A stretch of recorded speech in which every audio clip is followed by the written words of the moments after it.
Fala, galera do canal. Vamos aqui hoje para o quadro nosso aqui de um momento com Deus. Um momento aqui onde nós temos alguns minutos com a palavra do Senhor. É até bom, gente, porque como a gente fica um tempinho aí sem dar uma lidinha na Bíblia, né, sem dar aquela conversada com Jesus, que é o autor e consumador da nossa fé, que sem Ele não somos nada. Então aproveito e convido vocês a estar lendo comigo, né? Enquanto você está me assistindo, tá aí dando aquele like, vocês vão ler comigo a Bíblia. E assim, da parte de Deus, recebendo a vitória, porque vamos ler e meditar. O bom não é só ler, né, gente? É meditar também. Então, bora, né, dar aquela fortalecida no espírito. Porque sem Jesus, nós não somos na dica de nada, gente. Então, por isso que é bom a gente estar sempre tirando tempo para isso aqui, ó, a Bíblia Sagrada, né, a palavra do Senhor, que é poderosa para nos guardar, nos livrar. É a receita da vida, é a palavra do Senhor. Então, aproveitando aí o momento aqui de YouTube, o momento que vocês estão me assistindo, e vamos todos nós meditar na palavra de Deus, né? O que vocês acham? É uma boa oportunidade até então para estar conhecendo mais, né não? E estar aprendendo cada vez mais do Senhor. Então, se você está chegando aí, inscreve no canal, deixa um like para ajudar. E vamos para a coisa mais importante aqui do dia de hoje, ó, ler a Bíblia.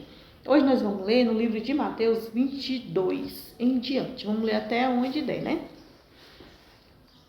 22 em diante, onde é a parábola do banquete de casamento. Aqui é onde o Senhor faz um banquete e convida várias pessoas para um casamento. É uma parábola, né? Semelhante ao reino dos céus. Aí onde Jesus está convidando, venham, né? Venham, esse que estou preparando um grande banquete, né? Vai ter um casamento, coisa e tal. Então vamos ler para estarmos entendendo. Jesus lhes falou novamente por parábola, dizendo: o reino dos céus é como um rei que preparou um banquete de casamento para seu filho. Enviou seus servos ao que tinham sido convidados para o banquete, dizendo-lhes que viessem, mas eles não quiseram vir. De novo enviou outros servos e disse: digam aos que foram convidados que preparei meu banquete, meus bois e meus novilhos gordos foram abatidos e tudo está preparado. Venham o banquete de casamento. Mas eles não lhe deram atenção e saíram um para o campo, outro para os seus negócios, os restantes agarrando-se os servos, maltratando-os e os mataram. Uns agarraram os servos e até bateram naqueles que foram levar o recado, o convite, né? Até foram mortos. O rei ficou irado e, enviando o seu exército, destruiu aqueles que os assassinou, queimou a cidade deles. Então disse aos seus servos: o banquete de casamento está pronto, mas os meus convidados não eram dignos. Vão às esquinas e convidem para o banquete todos os que vocês encontrarem. Então os servos saíram para as ruas e reuniram todas as pessoas que puderam encontrar, gente boa e gente má. E a sala do banquete de casamento ficou cheia de convidados. Mas quando o rei entrou para ver os convidados, notou ali um homem que não estava usando vestes nupcial e lhe perguntou: amigo, como você entrou aqui neste nupcial? O homem emudeceu. Então o rei disse aos que serviam: amarrem-lhe as mãos e os pés e lancem fora nas trevas. Ali haverá choro e ranger de dentes, pois muitos são chamados e poucos são escolhidos. Então os fariseus saíram e começaram a planejar um meio de enredá-lo em suas próprias palavras. Enviaram-lhe seus discípulos junto com os herodianos e lhe disseram: mestre, sabemos que és íntegro e que ensinas o caminho de Deus conforme a verdade. Tu não te deixa influenciar por ninguém. Por que não te prendes à aparência dos homens? Dize-nos, pois, qual é a tua opinião? É certo pagar imposto a César ou não? Mas Jesus, percebendo a má intenção deles, perguntou: hipócritas, por que vocês estão me pondo à prova? Mostrem-me a moeda usada para pagar o imposto. Eles lhes mostraram um denário. E ele lhes perguntou: de quem é esta imagem, esta inscrição? De César, responderam eles. E ele lhe disse: então, deem a César o que é de César e a Deus o que é de Deus. Ouvirem isso, eles ficaram admirados e deixando-o retiraram-se. A realidade da ressurreição. Naquele mesmo dia, os saduceus, que dizem que não há ressurreição, aproximaram-se dele com a seguinte questão: Mestre, Moisés disse que se um homem morrer sem deixar filhos, seu irmão deverá casar-se com a viúva e dar-lhe descendência. Entre nós havia 7 irmãos.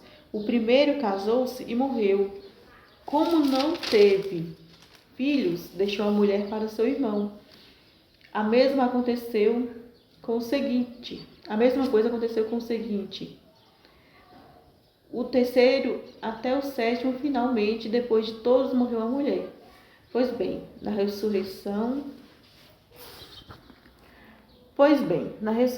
de qual dos 7 será a esposa, visto que todos foram casados com ela? Jesus respondeu: vocês estão enganados, porque não conhecem as Escrituras nem o poder de Deus.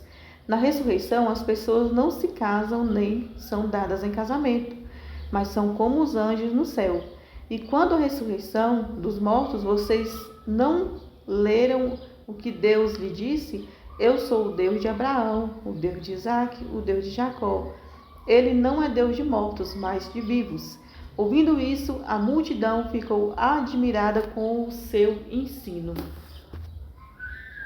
Ao ouvirem dizer que Jesus havia deixado os saduceus sem resposta, os fariseus se reuniram. Um deles, perito da lei, após a prova com esta pergunta: Mestre, qual é o maior mandamento da lei? Respondeu Jesus: ame o Senhor, o seu Deus, de todo o seu coração, de toda a sua alma e de todo o seu entendimento. Este é o primeiro e maior mandamento. E o segundo é semelhante a ele: ame o seu próximo como a si mesmo. Destes 2 mandamentos dependem toda a lei e os profetas. Estando os fariseus reunidos, Jesus lhe perguntou: o que vocês pensaram a respeito do Cristo? De quem ele é filho? É filho de Davi? Responderam eles. E lhe disse Jesus: então, como é que Davi, falando pelo Espírito, o chama Senhor? Pois ele afirma, não foi Jesus Cristo, ele disse eles. O Senhor disse ao meu Senhor: senta-te à minha direita, até que ponha os teus inimigos debaixo de teus pés. Se, pois, Davi o chama Senhor, como pode ser ele seu filho? Ninguém consegue responder-lhe uma palavra, e daquele dia em diante ninguém jamais se atreveu a lhe fazer perguntas. Então Jesus disse à multidão e aos seus discípulos: os mestres da lei e os fariseus se assentaram na cadeira de Moisés. Obedeçam-lhes e façam tudo o que eles lhe disser. Mas não façam o que eles fazem, pois não praticam o que pregam. Eles atam fardos pesados e os colocam sobre os ombros de homens, mas eles mesmos não estão dispostos a levantar um só dedo para movê-los. Tudo o que fazem é para serem vistos pelos homens. Eles fazem seus filactérios bem largos e as franjas de suas vestes bem longas. Gostam de lugar de honra nos banquetes e dos assentos mais importantes das sinagogas, de serem saudados nas praças e de serem chamados mestres. Mas vocês não devem ser chamados mestres, um só é o mestre de vocês, e todos vocês são irmãos. A ninguém na terra chamem pai, porque vocês só têm um pai, aquele que está nos céus. Tampouco vocês devem ser chamados chefes, porquanto vocês têm um só chefe, o Cristo. O maior entre vocês deverá ser servo, pois todo aquele que a si mesmo se exaltar será humilhado, e todo aquele que a si mesmo se humilhar será exaltado. A lei de vocês, mestres da lei e fariseus, hipócritas, vocês acham o reino dos céus diante dos homens. Vocês mesmos não entram nem deixam entrar aquele que gostariam de fazê-lo. Ai de vocês, mestres da lei e fariseus hipócritas, vocês devoram as casas das viúvas e para disfarçar fazem longas orações, pois por isso serão castigados mais severamente. Ai de vocês, mestres da lei e fariseus hipócritas, porque percorrem terra e mar para fazer um convertido, quando conseguem vocês o tornam 2 vezes mais filho do inferno do que vocês. Ai de vocês, guias cegos, pois dizem: se alguém jurar pelo santuário, isto nada significa. Mas se alguém jurar pelo ouro do santuário, está obrigado por seu juramento. Cegos, insensatos, que é mais importante, o ouro ou o santuário? O que santifica o ouro? Vocês também dizem: se alguém jurar pelo altar, isto nada significa. Mas se alguém jurar pela oferta que está sobre ele, está obrigado por Jesus juramento. Cegos, que mais importante é oferta ou altar que santifica a oferta? Portanto, aquele que jurar pelo altar, jura ele e por tudo que está sobre ele. E o que jurar pelo santuário, jura por ele e por aquele que nele habita. E aquele que jurar pelos céus, jura pelo trono de Deus e por aquele que nele se assenta. Ai de vocês, mestres da lei e fariseus hipócritas, vocês dão o dízimo da hortelã, do endro e do cominho, mas têm negligenciado os preceitos mais importantes da justiça, a misericórdia e a fidelidade. Vocês devem praticar estas coisas sem omitir aquelas. Guias cegos, vocês coam um mosquito e engolem um camelo. Ai de vocês, mestres da lei e fariseus hipócritas, vocês limpam o exterior do corpo e do prato, mas por dentro eles estão cheios de ganâncias e cobiça. Fariseu cego, limpe primeiro o interior do corpo e do prato, para que o exterior também fique limpo. Ai de vocês, mestres da lei e fariseus hipócritas, vocês são como sepulcros caiados, bonito por fora, mas dentro estão cheios de ossos e de todo o tipo de imundícies. Assim são vocês por fora, parecem justos ao povo, mas por dentro estão cheios de hipocrisia e maldade. Ai de vocês, mestres da lei e fariseus hipócritas, vocês edificam os túmulos dos profetas e adornam os monumentos dos justos, e dizem: se tivéssemos vivido no tempo dos nossos antepassados, não teríamos tomado parte com eles no derramamento do sangue dos profetas. Assim vocês testemunham contra si mesmos, que são descendentes dos que assassinaram os profetas. Acabem, pois, de encher a medida do pecado dos seus antepassados. Serpentes, raças de víboras, como vocês escaparão da condenação ao inferno? Por isso eu lhes estou enviando profetas sábios e mestres. A um vocês matarão e crucificarão, a outros açoitarão nas sinagogas de vocês e perseguirão de cidade em cidade, e assim sobre vocês recairá todo o sangue justo derramado na terra, desde o sangue do justo Abel até o sangue de Zacarias, filho de Baraquias, a quem vocês assassinaram entre o santuário e o altar. Eu lhes asseguro que tudo isso sobrevirá a esta geração. Jerusalém, Jerusalém, você que mata os profetas e apredeja os que são enviados, quantas vezes eu quis reunir os filhos como a galinha reúne os seus pintinhos debaixo de suas asas, mas vocês não quiseram. Eis que a casa de vocês ficará deserta, pois eu lhes digo que vocês não me verão mais, até que digam: bendito é o que vem em nome do Senhor. Jesus saiu do templo e, enquanto caminhava, seus discípulos aproximaram-se dele para lhes mostrar a construção do templo. Vocês estão vendo tudo isto? Perguntou ele. Eu lhes garanto que não ficará pedra sobre pedra. Serão todas derrubadas.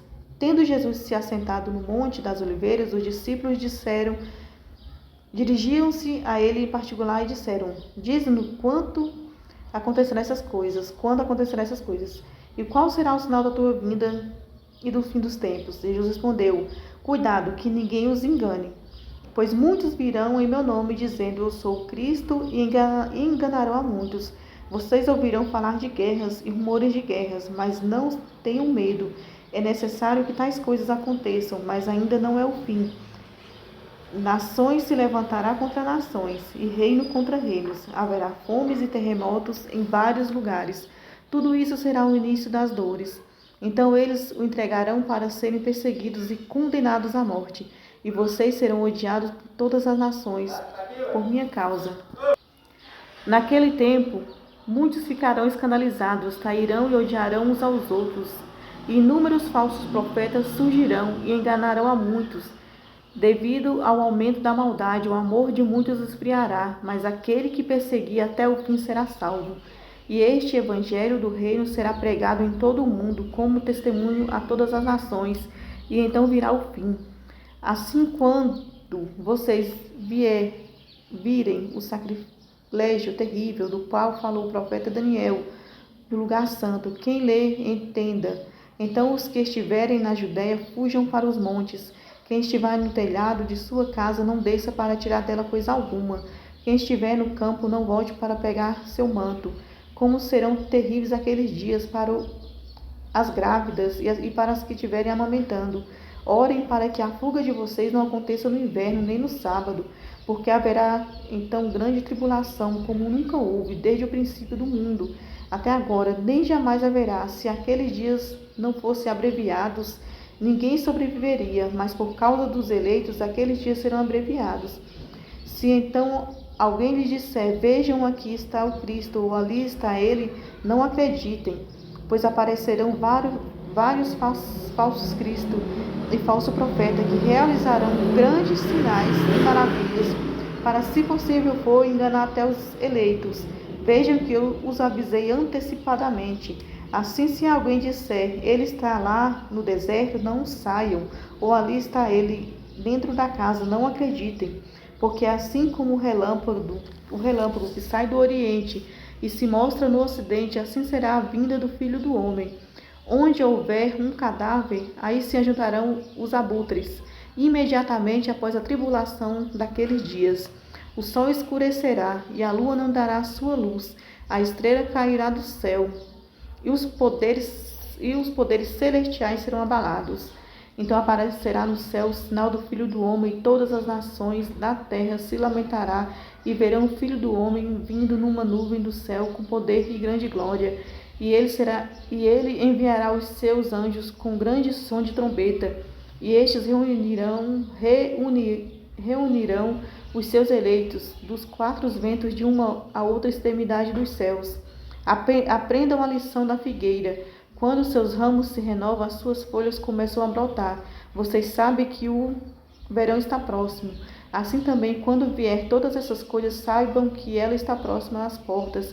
Eu lhes asseguro que não passará esta geração até que todas essas coisas aconteçam. Os céus e a terra passarão, mas as minhas palavras jamais hão de passar.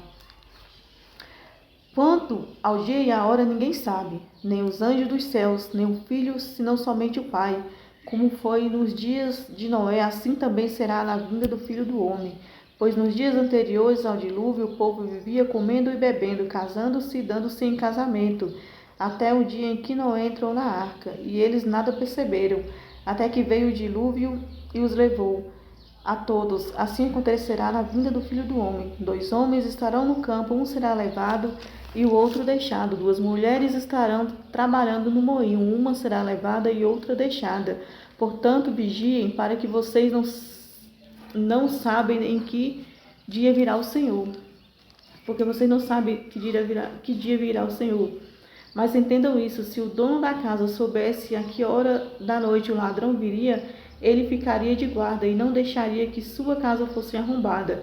Assim vocês também precisam estar preparados, porque o Filho do Homem virá numa hora que vocês menos esperam. Quem é, pois, o servo fiel e sensato, a quem o Senhor encarrega de sua casa, para lhes dar alimento no tempo devido? Feliz o servo que o seu senhor encontra fazendo assim quando voltar. Garanto-lhes que ele o encarregará de todos os seus bens. Mas suponhamos que esse servo seja mau e diga a si mesmo, meu senhor está demorando. Então comece a bater em seus conservos e comer e a beber com os bezerrões, O senhor daquele servo virá um dia em que ele não espera, e numa hora que não sabe. Ele o punirá severamente e lhe dará lugar com os hipócritas, onde haverá choro e ranger de dentes.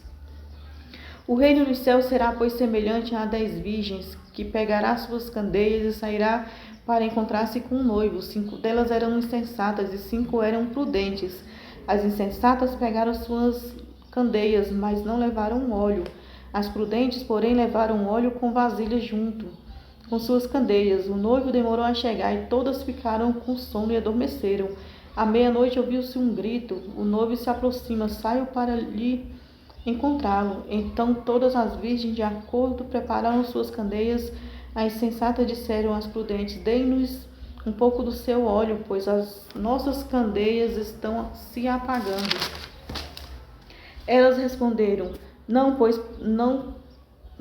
pois pode ser, porque não haja o suficiente para nós e para vocês.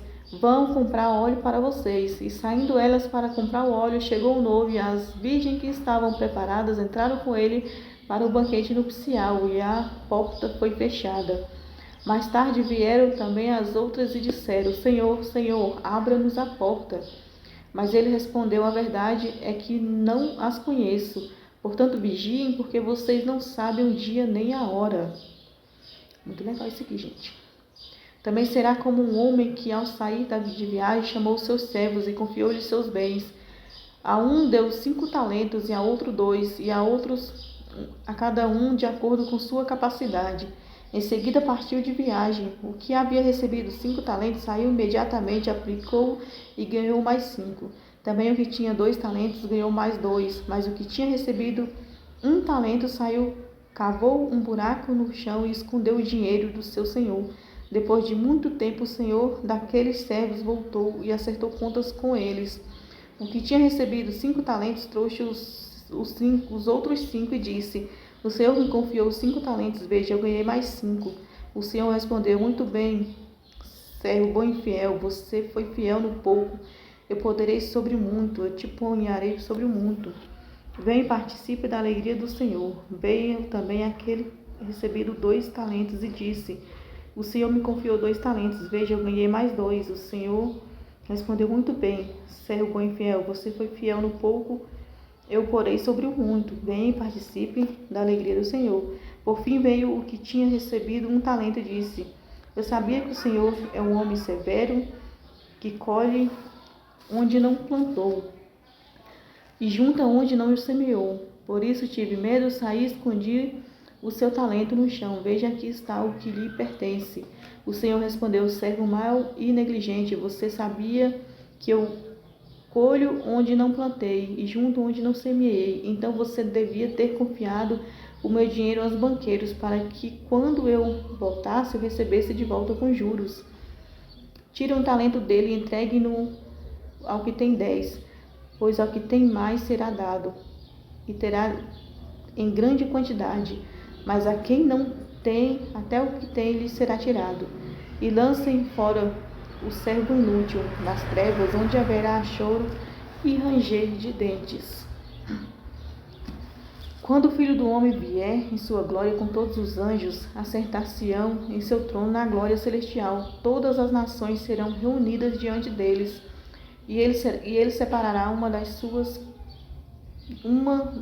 outras, como o pastor separa as ovelhas dos bodes, e colocará as ovelhas à sua direita e os bodes à sua esquerda. Então o rei dirá aos que estiverem à sua direita: venham benditos do meu Pai, recebam como herança o reino que lhes foi preparado desde a criação do mundo. Pois eu tive fome e vocês me deram o que comer, tive sede e vocês me deram de beber, fui estrangeiro e vocês me acolheram, necessitei de roupas e vocês me vestiram, estive enfermo e vocês cuidaram de mim, estive preso e vocês me vestiram. Então o justo lhe respondeu: Senhor, quando te vimos com fome e te demos de comer, ou com sede te demos de beber? Quando te vimos como estrangeiro, te acolheremos, ou necessitado de roupa, te vestimos. Quando te vimos enfermos ou preso, fomos te visitar. O rei responderá: digo-lhes a verdade, o que vocês fizeram algum dos menores irmãos a mim o fizeram. Então ele dirá aos que estiverem à sua esquerda: malditos, apartem de mim para o fogo eterno, preparado para o diabo e seus anjos. Pois eu tive fome e vocês não me deram de comer, tive sede, nada me deram para beber. Fui estrangeiro e vocês não me acolheram, necessitei de roupas e vocês não me vestiram. Estive enfermo e vocês não foram me visitar. Eles também responderam: Senhor, quando te vimos com fome ou com sede, ou estrangeiro ou necessitado de roupas, enfermo ou preso, não te ajudamos. Ele respondeu: digo-lhes a verdade, o que vocês deixaram de fazer, algum desses mais pequeninos também me deixaram de fazê-lo. E estes irão para o castigo eterno, mas o justo para a vida eterna. Muito importante, viu? Quando acabou de dizer essas coisas, Jesus lhe disse aos seus discípulos: como vocês sabem, estamos a 2 dias da Páscoa, e o Filho do Homem será entregue para ser crucificado. Naquela ocasião, o chefe dos sacerdotes e os líderes religiosos do povo se reuniram no palácio do sumo sacerdote, cujo nome era Caifás, e juntos planejaram prender Jesus, a traição e matá-lo, mas diziam: não durante a festa, para que não haja tumulto entre o povo. Estando Jesus em Betânia, na casa de Simão o leproso, aproximou-se dele uma mulher com um frasco de alabastro, contendo um perfume muito caro. Ela o derramou sobre a cabeça de Jesus, quando ele se encontrava reclinando à mesa. Os discípulos, ao verem isso, ficaram indignados e perguntaram: por que este desperdício? Este perfume poderia ser vendido por alto preço e o dinheiro dado aos pobres. Percebendo isso, Jesus lhe disse: por que vocês não estão perturbando essa mulher? Ela praticou uma boa ação para comigo, pois os pobres vocês sempre terão comigo, mas a mim vocês nem sempre terão. Quando derramou este perfume sobre o meu corpo, ela o fez fim de mim preparar para o sepultamento. Eu lhes asseguro que em qualquer lugar do mundo inteiro onde este evangelho for anunciado, também o que ela fez será contado em sua memória. Essa história aqui é muito linda, da mulher que foi lá lavar os pés de Jesus. Então, dos 12, chamado Judas Iscariote, dirigiu-se aos chefes dos sacerdotes e lhe perguntou: o que me darão se eu entregar a vocês e lhe deixar no preço 30 moedas de prata? Desse momento em diante, Judas passou a procurar uma oportunidade para entregá-lo. Judas entregou Jesus, gente, à morte, viu? Já para cumprir as escrituras, mas Judas foi um traidor. Quantas vezes aí, né, a gente confia, põe as pessoas dentro de casa para comer na mesa, para sentar com um amigo, e muitas vezes aquela pessoa é um traidor. Então vamos aí ter uma vigilância com o que a gente coloca dentro de casa, o que a gente faz, né? Jesus está voltando. Primeiramente vamos vigiar, porque nós sabemos o dia, né, a hora da volta de Jesus. Dependendo se a gente crê ou não, ele vai voltar. Se a gente quiser ou não, ele vai voltar. As palavras deles não passarão. E ele vai voltar, gente. Crendo ou não. Então esse é o vídeo de hoje. Preparem-se que Jesus está voltando. E tchau, galera.